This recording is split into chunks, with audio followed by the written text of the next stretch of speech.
possible eventually. So this is obtained. And this baby is going to the Mun. Now, as I said, 850 to get into, to get this encounter, right? So we slow down into an orbit. That is much less than 850, fortunately.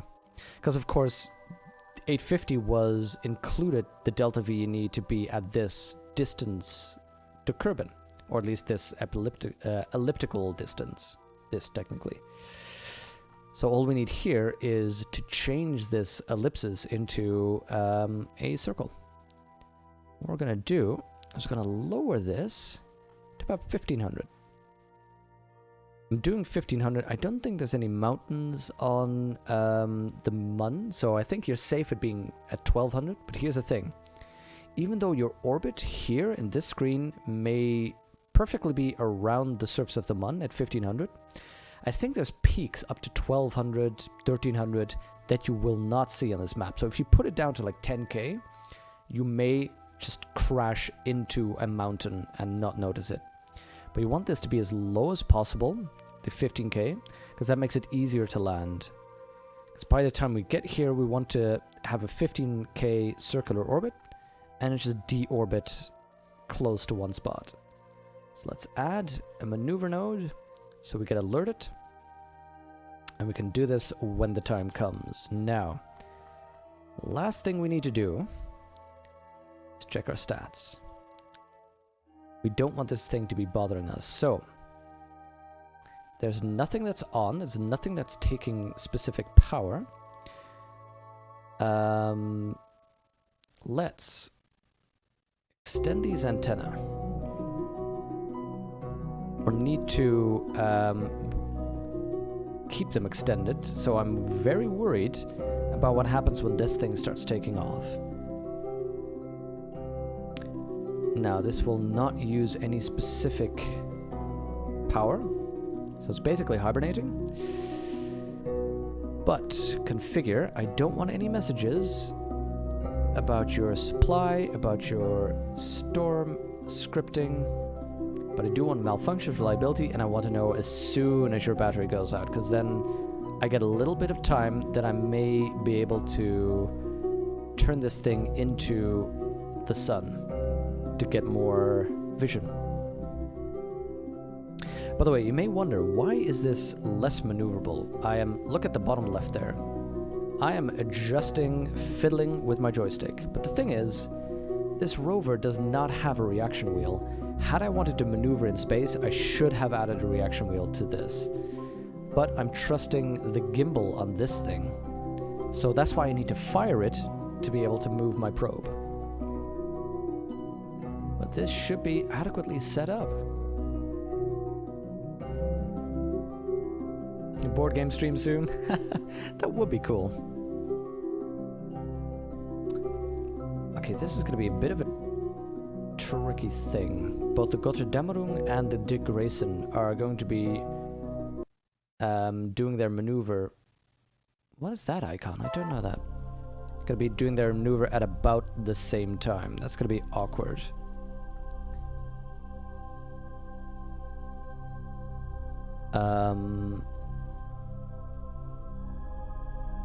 Okay, let's just give it a try. Now this one, if you recall, we need to put in a Kerbo-stationary orbit. So that's this line over here. But it needs to be over that spot. Now, I figured I was about, I think 2 hours away from that spot. So what I did was, I changed my Kerbo-stationary orbit. I extended it by 2 hours, so that by the time I reach my periapsis, hopefully, I will be over that site. I think I've overestimated a little, but that's good enough. I think I may just need an extra hour to get this baby where it needs to be. Also, don't tell me about your supply or your storm or your scripts.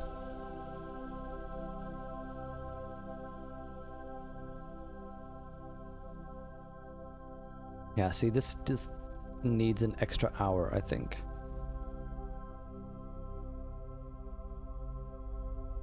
So this orbital period, as you can see, was 1 day, 2 hours, 1 minute. What we're now going to do is adjust this baby. We're going to fire retrograde to lower this to 1 hour.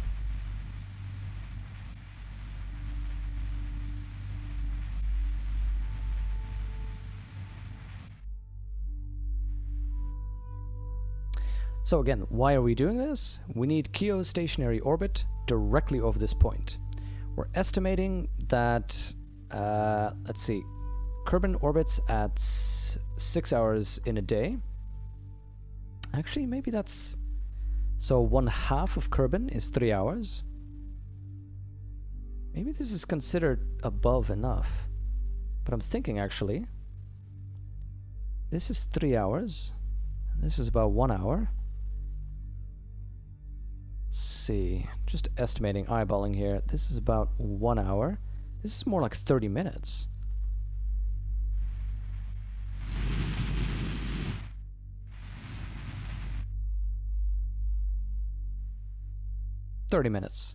So by now this thing is going to Kerbin is going to rotate by 6 hours exactly. This one's going to rotate by 6 hours and 30 minutes. So this one's going to be here, hopefully, by the time this one's here. So again, our next maneuver node is going to be at the periapsis, at the alarm. Oh, the next periapsis.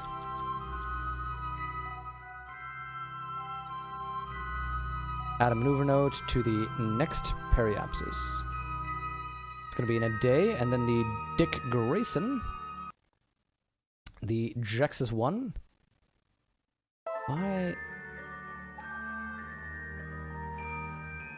Is already at the Mun. That's how quick it goes. This baby has an 11-second burn that we need to do in about 3 minutes. So again, I'm firing up this booster a little bit. Extra hour stream confirmed. Saturday night party time anyway. Exactly. We're already this far ahead. My throat is killing me though.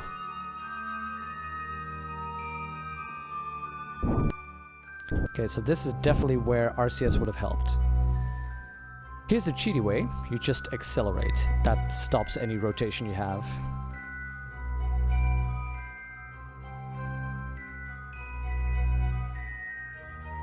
But we are getting close to landing Jexus on the Mun. Dick Grayson, the Jexus 1. Because, Jexus, we named our entire Mun program the Junior Exploration of Science. Okay, accelerate. Alarm telling us that we need to pay attention. Delete on close. 4, 3, 2. Okay, paying attention. At about 6 seconds, we're gonna get the burn. 3, 2, 1, burn. Keep an eye on the top left there. Whoa. Apoapsis, periapsis. Whoa. Kerbin, why'd you do that, Kerbal Space Program? Okay, that says that we're now at a periapsis of 14 kilometers on the other side, and I sounded like Daffy Duck. Now on the other side, this is going to be tricky because this is going to be out of the sun. We're going to be doing the same thing. We're going to be circularizing this orbit. Now as soon as this starts flipping, that's when you know you've circularized. Flip. See, that's about circular. 1435, 13 something. So I'm gonna keep this low over here. And again, this is why I also wanted this satellite FUB in a polar orbit, because there's a long stretch of time where it covers half of the Mun. A possibility is though, but by the time we're here, no, it's likely to still be able to see us. Risky though. It's risky without an extra thing, but that's how you can see that this one just has antenna, but that one has a relay satellite. And that's why, oh, that's in a bad spot. Lock position is size. Let's move these babies over here. Lock that position. You can see now that the comnet is in vessel link, and we have a strong connection, see?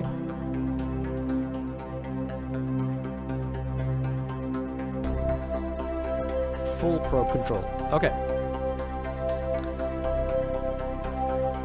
We're going to put an alarm on that maneuver node.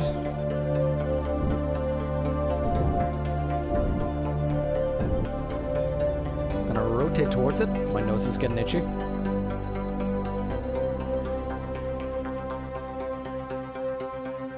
And I'm gonna show you that cheaty way. See how swiftly we're rotating? Fast forward, insta stop. A 3-second burn to get done. Oh yeah, that is science here now.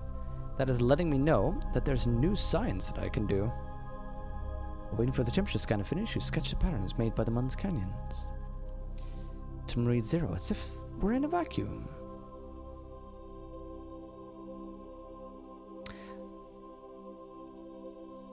Radiation scan, you notice a steady pulse of radiation as you pass over the dark side of the Mun. It's probably nothing. That's what I like about the science here now. This is the standard one, but this one stops and tells you, hey, you know, you're in this biome and there's new stuff for you. Because we're now low enough, below 50,000, to get science near. These space near these places.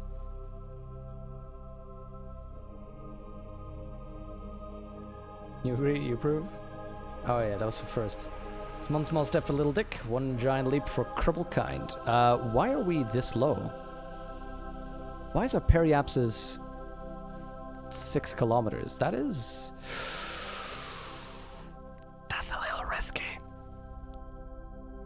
Did I completely... What happened here? I can completely miss that. Okay, we may potentially crash this rover into a mountain. That's okay, though. That's what happens. That's what happens. What happens on the Mun stays on the Mun. Sometimes in pieces.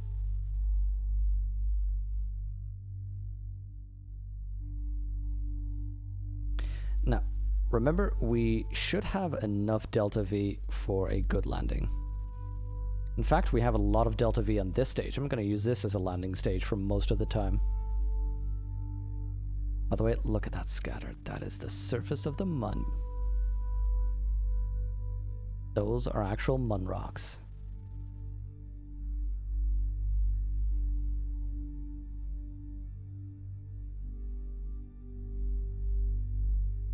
We're getting close. 3, 2, 1. Burn. Keep an eye again, top left. Okay, our periapsis is now minus 15. That is not good. That is not good. We need to maneuver and get that periapsis up. We overshot the mark. That is what we should have done, is used the thrust limiter. Let's put that at like 47 or something.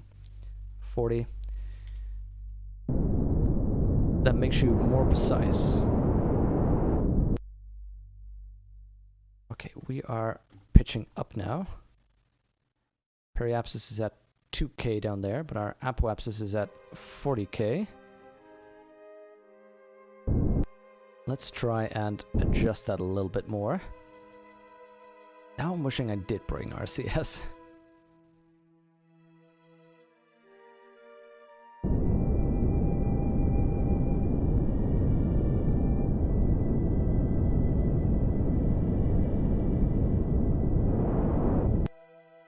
Okay. So we are in a bad spot. Good news that whoa, no, don't warp. Good news is we brought more delta V than we need. There we go. I want to be in a circular orbit there. Let's make this thrust about 20.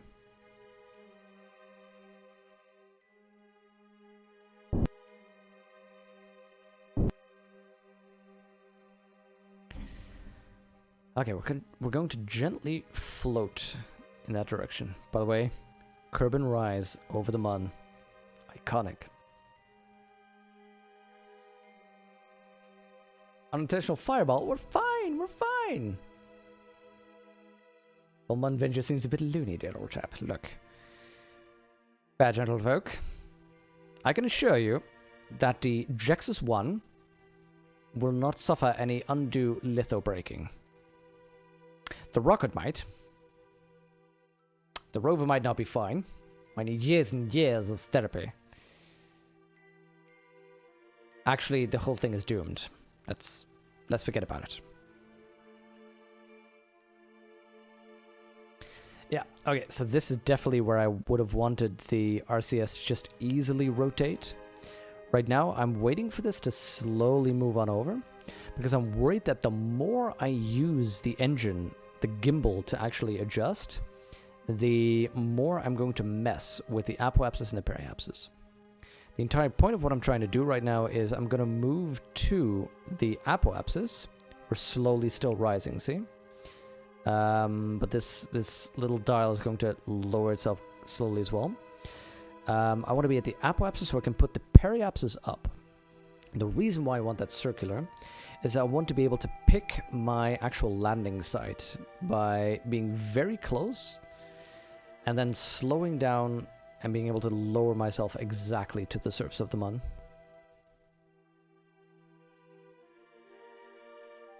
Wow, it in space, Fub? That is horrific. Minmus would have been easier, yeah. Really, the only thing about Minmus is the intercept change. And that's not that hard. In the meantime, we're getting lots of scenic shots here. This is something I would love to see, to be honest. I mean, not from this position, but, you know, being in a rocket around the moon, being able to look at the Earth like that, wouldn't that just be an amazing view if you think about it? And think about the astronaut that went to the dark side of the moon, where the people, 2 human beings from the 3 in a crew, 2 of them go into the lander and land on the moon, and 1 passes behind the moon. 1 person at that time is farther away from the entirety of the rest of the human race than any singular human being has ever been in the history of the human race. That is just, to me, that is astounding to think of. That person was more alone than any other human being has ever been.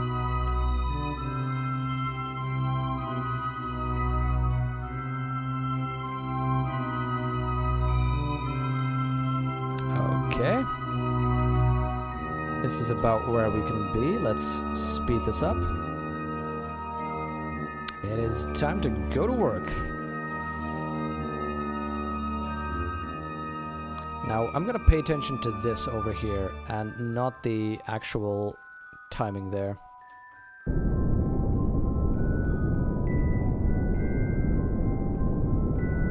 Okay, see that? It's -7, 6, 5, 3, 2, 1, 2, 3, 4, 11, 12. Boom, that's good. I'll settle for that. So we now have a low orbit. Full connection. Here is the downside. Now we have a good connection, but the sun is on the other side of Kerbal. We're gonna have to be fully dependent on this satellite. Okay, you know what? Let's try. Oh, unset the target? What target? What target do you set? Unset that target.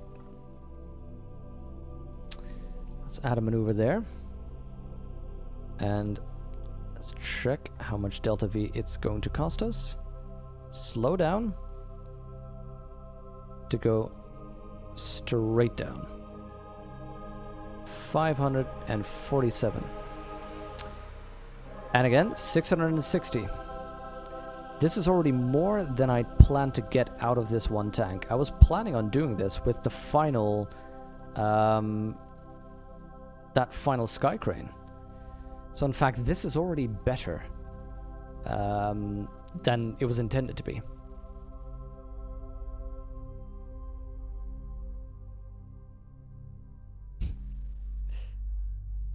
Finally, some peace and quiet. Now let me sort this stamp collection. Sorting a stamp collection in 0G sounds like horror to me. Like, open a book and like, no, no. You'd have to float around that cabin trying to find everything. It's gonna get in loads of nooks and crannies. Oh god, no. Okay, again, the cheaty, I'm just gonna fast forward to our node in 20 minutes. Very careful that we don't overshoot. 16, 15, 14, 13, 12, 11, 10, 9, 8, 7, 6, 5. Whoa, that was freezes. 3, 2, okay. Okay, here is our landing site. As you can see, we are still in contact for the time being, but oh god, we're gonna lose contact real soon. It's only that Kerbal comsat that's currently going to be seeing us, but it's not going to be seeing us on that side of the Mun. We need to adjust. We need to significantly adjust. We would be too late for this maneuver. 1. This is going to be highly problematic. There's a large chance that we're going to lose probe connection because we're just on the wrong side of the Mun for this.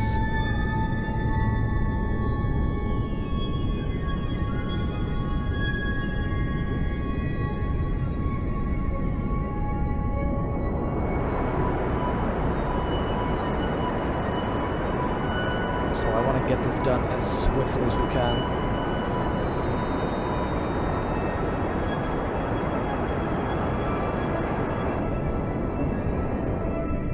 There we go. Now, right now, look at this. We are in a line downwards. We are still in apparently range of the comsat over there, which should keep us good until we reach the bottom here. We are now needing the surface display. At the bottom right here, you can see the impact timer. That says the impact is going to be in 100 seconds. We need 5 seconds of a suicide burn to stop exactly. So if we burn this stage for 5 seconds, we will stop. But we only have 2 seconds, 2.6 seconds, so that's not going to work. So what I'm going to do is I'm going to be burning this stage a little bit lower down. We're going to spend some time falling. I'm going to burn this stage to bleed off some of that speed, and then we'll get a more accurate reading.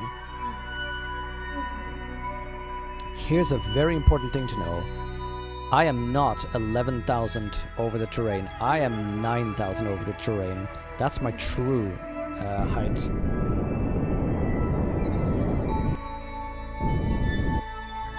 So that is always very important to remember. Never trust this as your true height. Okay, I'm going to lower this a little bit. Now fire this for a second. And jump that stage. Oh god. Oh god, why won't it decouple? Why won't it decouple? It won't decouple? Why won't it decouple? Oh god, this ruins our Delta V. Why is it not decoupling? It's not attached to the... Okay, this can sometimes happen. When it's not attached correctly, not to the right strut, it will not decouple. So now we're gonna have to burn. You see, our estimated suicide burn is 22 seconds for a suicide burn. We are impacting in 35 seconds. We should be okay. We have about a minute of fuel. But this is difficult. You want to get that crosshair on... Oh god. You want to get a crosshair on the dot. This is still gonna be near suicidal though. This probe is lost. See, the thing is, it attached to that. Do you see? The fairing attached to the battery and not the probe or just any of this. So this thing is dead. I mean, it'll be able to get signs. It's just not going to be able to do it usefully or travel.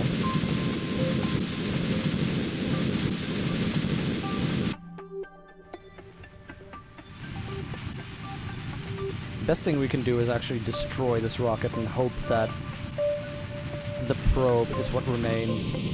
But this is a very annoying thing that it can do with the nodes, the building nodes. We want our speed to be about 10 meters per second. Everything done so perfectly, so carefully. Check your staging is the lesson.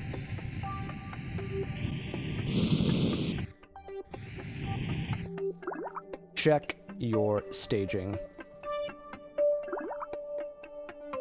Well, at least we're getting signs from the surface of the Mun. Thank you for that follow. Thank you for rewarding this incompetence. Solid engineering work, yep.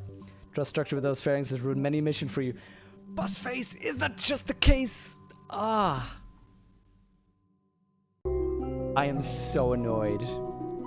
This was such a good landing.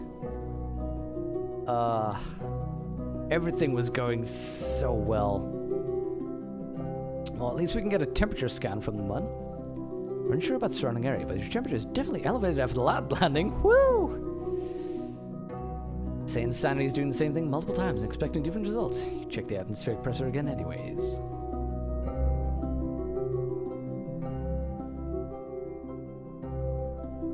Very faint magnetic fields detected on the Mun's surface.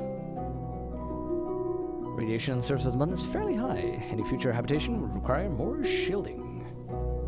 Seismic scan. You carefully place a sensor down on the dusty surface and pat it on the top.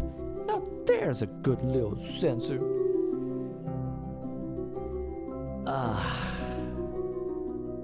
Hey, at least we have an accomplishment where we've entered in suborbital spaceflight above the Mun, and we have landed on the Mun. And I think if I now name this a rover, except I've also completed my mission of having a rover on the surface of the Mun. Wait, get that. Aha! Because technically it is a rover and it's true. Oh. There we go. Well, we have connection. We have a bunch of power. What we can do now is this data, 1.51 gigawatts of data. We're just gonna transmit this. Thank you for that follow. Now, here's an important thing that we want. Don't tell me about your battery anymore. When your power is low, turn off your lights, turn off your scanner, but keep the solar panels up. When the power is high, there's no point really. We're just gonna transmit this. And this baby will slowly keep transmitting its data, giving us luscious science. No crusted trusses. It's moving along the surface though. Yeah, it's technically sliding slowly. Actually, no, it stopped. It's a I think technically it's a moon base now. Once it's done transmitting, it will become a rocket-propelled death machine, though.